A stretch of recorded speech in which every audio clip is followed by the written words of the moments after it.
大家好，今日係2024年嘅8月26日。今日英國嘅銀行假期 Bank Holiday 就係俾一啲翻工嘅人咧放一個長假，咁啊放3日啦，起碼禮拜6日，今日星期一，咁啊有啲人咧請多1-2日假，咁啊變咗可以去個短嘅歐洲旅遊嘅。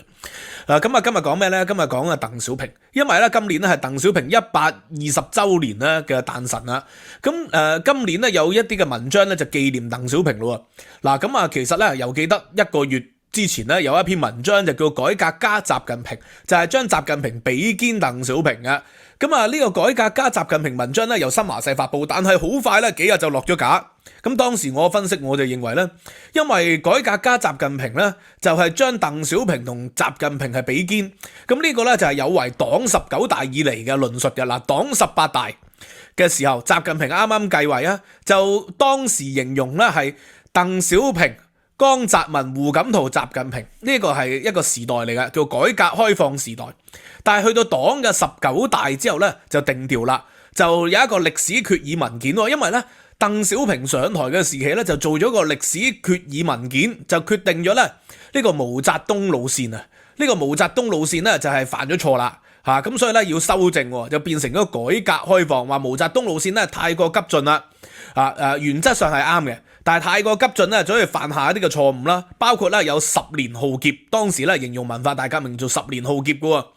咁啊定調咗一個新嘅時代，就係叫改革開放時代，行嘅係4個現代化，唔再執着於馬克思主義啦，變成咗咧所謂黑貓白貓，抓得老鼠就做好貓。佢意思就係無論啊資本主義啊定係社會主義啊，總之令到中國人民生活改善，咪就係好嘅嘢啦。所以咧就摸住石頭過河。咁所以咧改革開放路線咧就係放下意識形態，集中精力咧就係搞好經濟啦，搞好民生。咁啊，但係仍然堅持咧共產黨領導嘅。咁呢個就係佢哋嘅改革開放時代啦。做咗幾樣嘢，就係廢除咗咧以往定於一尊嘅毛澤東時代。因為毛澤東時代所有嘢咧都要由毛澤東一個人負責噶嘛，一個絕對權威。咁改革開放時代咧就係搞集體領導，一開始咧就由呢個嘅中顧委中央顧問委員會啊，即係老同志一齊去決定啊，包括呢個周恩來嘅遺孀鄧穎超、陳雲、李先念、鄧小平呢啲元老就係負責嘅。咁啊，然後揾一啲即係中清代嘅幹部啦，胡耀邦、趙紫陽、萬里，佢哋咧就具體執行。後來就李鵬就加入咗。李鵬就係鄧穎超同埋周恩來嘅養子啊嘛。呢個改革開放時代就係搞集體領導。去到江澤民嘅時期啦，就係遵從鄧小平嘅路線，因為鄧小平咧已經係退下落嚟啦。喺呢個嘅深圳南巡之後啊，咁然後咧就搞所謂嘅7上8落，67歲嘅常委咧就可以留低，68歲嘅常委就要落台啦。個原因係咪要鞏固集體領導？咁啊，去到胡錦濤嘅時代咧，就堅持咗呢樣嘢啦，咁所以胡錦濤咧就攞退啦，唔係好似江澤民咁，江澤民咧就交出咗黨總書記同埋國家主席嘅位置俾胡錦濤，但係仍然咧兼任咗呢個嘅軍委呢個軍委大權喎。咁但係胡錦濤就攞退啦，去到習近平手上。結果習近平18大嘅時期堅持咗一段短時間改革開放，去到19大就定調呢個歷史決議咧，就話自己係提升咗下一個時代啦。呢個叫習近平新時代中國特色社會主義喎，就係以此標誌同鄧小平唔同。所以咧，我個幾月前我就形容咧，鄧小平時代比肩同習近平比肩咧，習近平認為係不滿意嘅，佢認為自己係同毛澤東比肩，同史太林比肩，同馬克思比肩，所以個文章咧就好快落咗架。咁但係咧去到今日咧仍然高調咧係即係紀念呢個嘅鄧小平啊，咁啊就形容鄧小平咧係偉大嘅改革家。咁但係咧就係因為呢個紀念鄧小平咧，所以早幾個禮拜咧呢個習近平神隱，有啲人就傳出佢已經失勢咯。咁但係好明顯啦，佢而家復出之後強勢復出就唔係啦，強勢復出對於烏克蘭俄羅斯嘅戰爭似乎咧就係更加堅定站喺呢個俄羅斯嗰邊喎，咁好明顯就唔係即係神隱時期啲人就估計佢已經失勢啦。咁而家呢一篇文章咧就係8月24日嘅，把鄧小平同志開創的中國特色社會主義繼續推進啦。咁完全就冇提到頭先我所講鄧小平所做嘅事情，就係搞呢個集體領導啦，唔搞個人崇拜啦。咁所以咧鄧小平理論毛澤東思想、鄧小平理論，咁但係去到鄧小平以後咧，無論係江澤民定胡錦濤，都唔用自己嘅名咧作為一個憲法啦，唔用自己嘅名咧作為一個嘅教科書裏邊嘅課程啦，係咪？變成咗咧江澤民叫做三個代表論啊嘛，胡錦濤叫科學發展觀，其實進一步咧就係秉持咗鄧小平咧去個人崇拜、去中央化、搞集體領導咧呢一啲嘅呢個規劃嘅。咁但係去到習近平咧，又翻叫習近平時代，而且咧國務院總理咧由呢個嘅趙紫陽開始啊，就係掌握咗中國咧實際上民政經濟大權嘅。趙紫陽做國務院總理嘅時候係啦，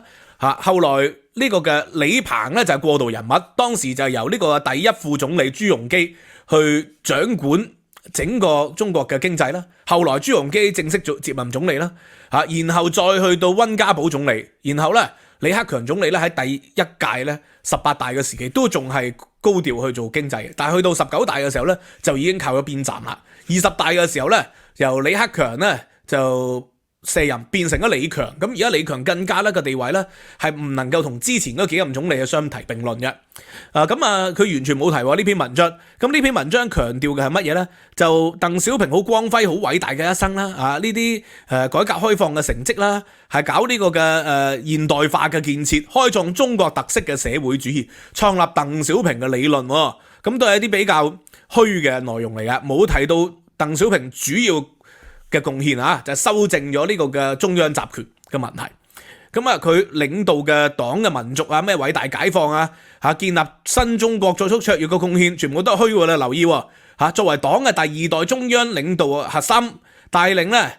黨同埋人民實現偉大歷史轉折啦，推動咗咧馬克思主義中國化嘅飛躍，開闢咗社會主義現代化嘅新局面。呢度咧就可以講少少，呢個係中國共產黨嘅理論啦。理論就係咩咧？馬克思主義中國化。第一次馬克思主義中國化係毛澤東，因為咧當時咧無論嘅領導呢個嘅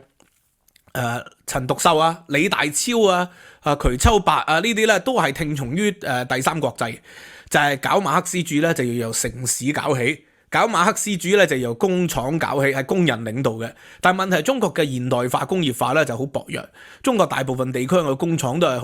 好初創嘅工廠嚟嘅。雖然話有一啲民族嘅工業，譬如話南洋煙草呢個大生紗廠新生紗廠呢一啲，咁但係咧就唔係話即係搞得非常之具規模嘅。咁所以咧毛澤東咧第一次將馬克思主義中國化咧就係用農村革命啦，就結合咗呢個嘅洪秀全呢個古代嘅一啲嘅農民起義嘅黃巢黃巾李自成其實都係搞翻傳統農民革命嗰套啦。呢個第一次，第二次就係呢個嘅鄧小平啦。所謂馬克思主義中國化咧，佢意思其實就係減去咗馬克思主義即係保留咗共產黨嘅一個規模。但係實際上就唔再講馬克思主義啦，因為限嘅其實就係中國特色嘅社會主義，根本上就係資本主義嘛，只不過係叫做國家資本主義。呢個國家資本主義咧，或者係毛澤東時代嗰陣時陳伯達咧批評蔣介石就叫做官僚資本主義。所以由80-90年代開始，中國就行緊官僚資本主義喎，就係由官嘅家屬佢哋去搞大型嘅企業獲得好多嘅財富，帶領少部分人富起嚟，就係官僚資本主義嚟噶嘛其實就係搞翻國民黨嘅時代嗰套嘅30年代40年代嗰套，所謂四大家族嗰套。咁所以你見到啲國家領導人啲家屬咧，全部都肚滿腸肥嘅，全部都係巨富巨企嚟噶。所以如果中國數首富點會係馬雲、馬化騰、李嘉誠呢啲人求其揾一個紅二代、紅三代實際上佢所擁有嘅資產係遠比呢啲中國富豪多啦。咁咧呢個鄧小平嘅時代就係咁啦。咁然後啦呢一段就提到咧毛澤東思想、鄧小平理論、三個代表論科學發展觀呢啲咁嘅情況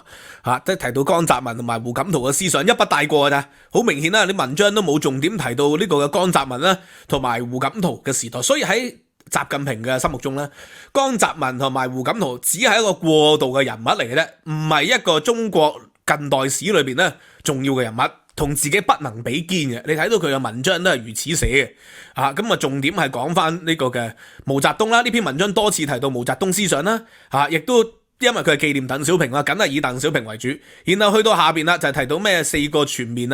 就去到呢個嘅新時代咯。新時代就講緊習近平同志為核心嘅黨中央周圍，堅持以習近平新時代中國特色社會主義為指導思想，深刻領悟兩個確立、四個意識、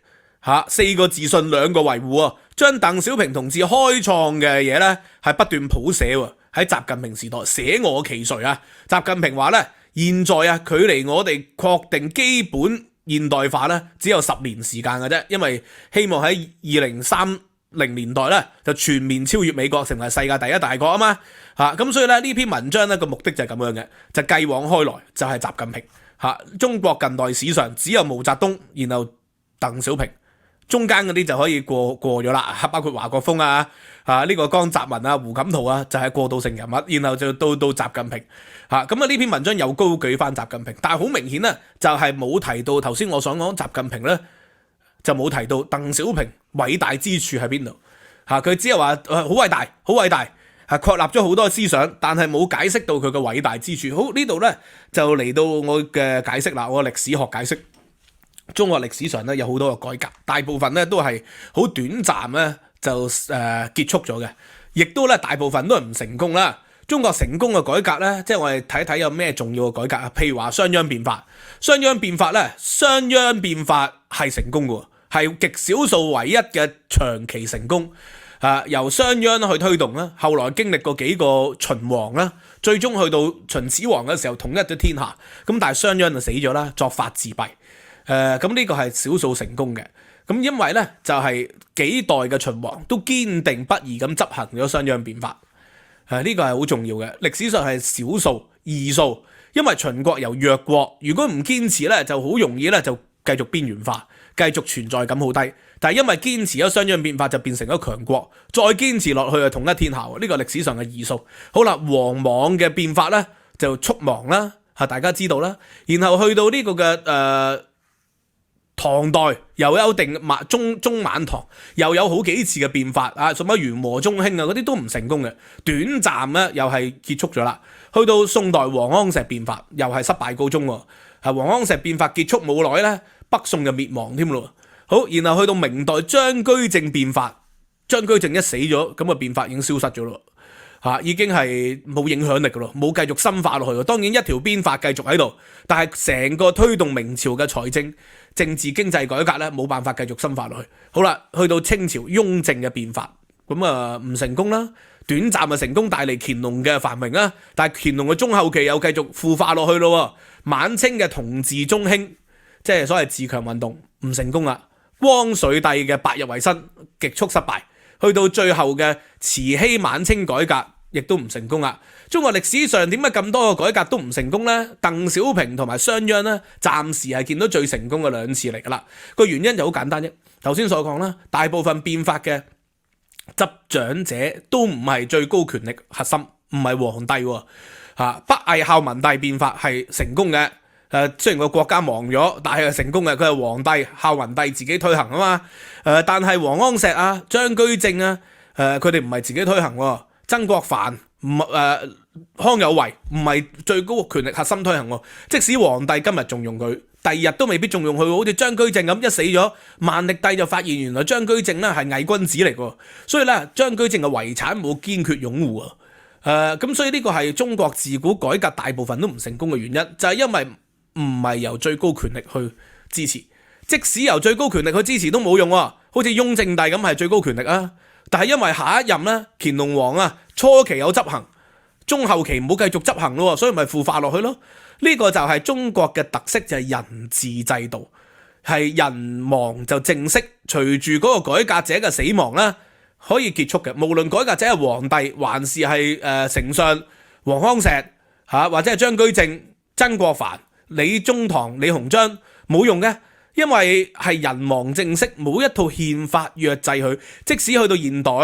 蔣介石有憲法係咪？而呢個嘅共產黨有憲法，憲法可以隨意因應佢哋自己嘅意願而修改嘅喎。喺蔣介石時代可以啦，所以可以台灣不斷戒嚴落去啦。喺而家呢個嘅習近平可以不斷修改憲法，令到自己終身執政啦，連任落去啦，一樣道理嘅啫。所以咧，佢係唔係一套法治嘅制度，係人治嘅制度。改革不能持續，人亡政息，呢個係最重要嘅一點。好啦，第三點咧就係呢啲改革嘅成果咧係唔穩固嘅。點解唔穩固啊？就係因為咧頭先所講啦，中國嘅政治制度有一個特點，就係權力高度集中。所以咧高度集中咧就係統治者一時之間佢嘅意願改變啦，一念天堂就一念地獄，好似唐玄宗就係咁樣啦。唐玄宗咧佢喺呢個嘅開元年間叫做開元之治啊嘛，但係去到天寶年間咧佢突然間改變咗自己嘅執政理念咯，所以咪極速腐化落去咯。所以開元之治咧係有好多改革嘅嚇，呢個張悅我以前曾經寫過篇論文，張悅正事堂改革就有好多改革嘅，但係一下子就會改變嘅呢啲改革嘅路線，咁所以咧就係不能持續啦。所以鄧小平嘅改革喺1979年去到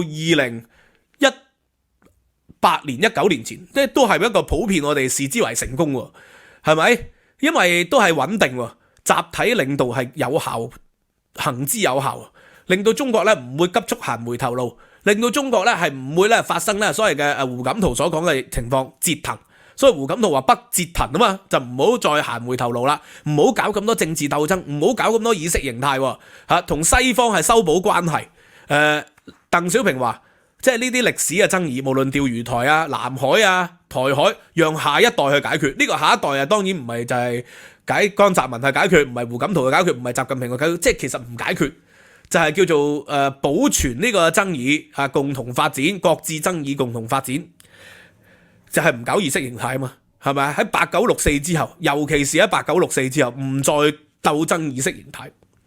佢堅持係黨嘅絕對領導就得噶啦。你要講西方嘅思想，要講咩普世價值，咁咪容許咯，啲出版社咪係咁出版啲書咯，然後借鬧西方嘅思想，鬧呢個嘅Adam Smith 啊、Ricardo 啊、呢個嘅海耶克啊，鬧佢哋，其實鬧佢哋係頭兩頁噶嘛，即係個序裏邊。內容係全部讓佢哋出版啫嘛，讓啲學者做研究啊嘛。嗰個年代就係一個百花齊放、百家爭鳴嘅年代。直至到去19大之後咧，習近平要定於一尊，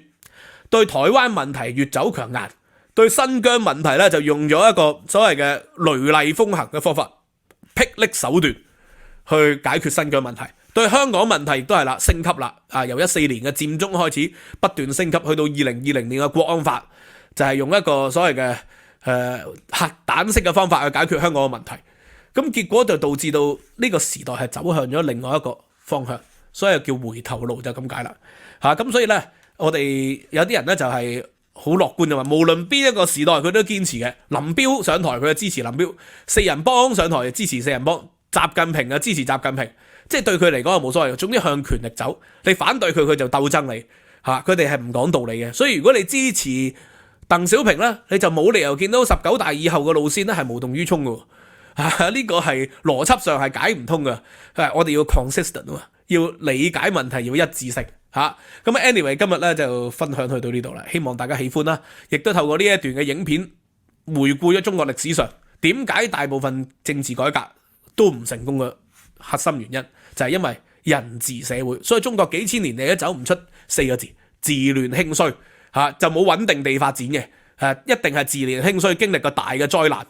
就又衰啦，然後就亡啦，衰亡啊嘛，然後又嚟一次周而復始，又興又治咯，然後又衰又亡咯，又亂咯，咁啊中國歷史啊幾千年嚟都走唔到嘅。咁啊西方就唔係啊，西方係相對咧喺近代史咧就揾到民主制度，民主制度咧可能係會江河日下，慢慢會衰落嘅，但係就避免出現咗咧頭先所講嘅大規模嘅治亂興衰呢種情況啦。Anyway 今日講到呢度，希望大家喜歡。收費平台 Patreon 咧就有獨家嘅參考資料，9月就會復課噶啦。呢個嘅近代史課就變咗近現代史課。咁啊，我最近咧就係喺開咗個新 channel，個 channel 咧就係有好多華語影片，馬來西亞、新加坡嘅聽眾啦喺嗰度賣廣告咧，就希望佢哋睇，開拓佢哋嘅市場。咁我就釋放咗一段咧喺我哋嘅主 channel 裏邊，咁啊鼓勵大家去訂閱個新 channel 嘅。咁但係當然啦，有好多聽眾咧聽開廣東話，一聽到咧你華語咧就馬來西亞口音華語，佢哋好唔接受。咁呢個都係無可奈何嘅，我哋都要試嘅嚇，所有嘢都要試，否則咧就係糖水滾糖魚。呢個係南海策略嚟嘅。咁啊呢個 channel 咧都係以廣東話為主嘅。但係希望大家可以訂閱個新 channel， 呢個就係趙氏華語讀書會。咁啊，我會擺喺下邊嗰度咧，大家會可以去到個新 channel 嘅。多謝大家支持，拜拜。